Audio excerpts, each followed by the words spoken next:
Friends, தமிழ்நாட்டில் இருந்து NDA national defence அகாடமியில் ரெப்ரசன்டேஷனாக போய் படிக்கக்கூடிய மாணவர்களோட எண்ணிக்கை ரொம்ப ரொம்ப ரொம்ப குறைவாக இருக்குது.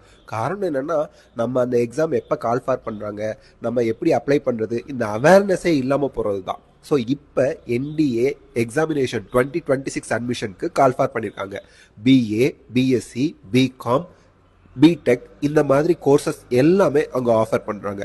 ஸோ தமிழக மாணவர்கள் பர்டிகுலராக ஃபிசிக்ஸ், கெமிஸ்ட்ரி, மேத்ஸ் ஸ்ட்ரீம் எடுத்து படிக்கக்கூடிய மாணவர்கள் நேவிக்கும் அண்ட் ஏர்ஃபோர்ஸுக்கும் அப்ளை பண்ணலாம். ஃபிசிக்ஸ், கெமிஸ்ட்ரி, மேத்ஸ் குரூப் எடுக்காத மாணவர்கள் கூட ஆர்மிக்கு அப்ளை பண்ணலாம். ஸோ நீங்கள் எந்த ஸ்ட்ரீமில் படித்தாலும் சரி, 12th ஸ்டாண்டர்ட் மாணவர்கள் என்டிஏ எக்ஸாமினேஷனுக்கு கண்டிப்பாக அப்ளை பண்ணுங்க. இதற்கான அப்ளிகேஷன் ஓப்பன் ஆயிடுச்சு. Last date December 30, 2025. So December 30க்குள்ள +2 படிக்கக்கூடிய மாணவர்கள், ஆல்ரெடி 2 இயர்ஸ்க்குள்ள +2 முடிச்சிருக்கேன் அப்படிங்கிற மாணவர்கள் கண்டிப்பாக என்டிஏ எக்ஸாம் எழுதுங்க.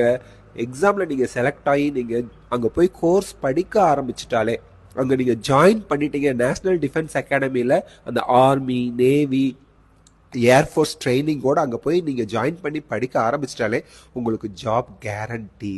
அண்ட் நீங்கள் சக்ஸஸ்ஃபுல் சோல்ஜராகவோ இல்லது ஆர்மி கேடட்டாவோ அல்லது ஆர்மி ஆஃபீஸராகவோ போஸ்டிங் ஆவீங்க.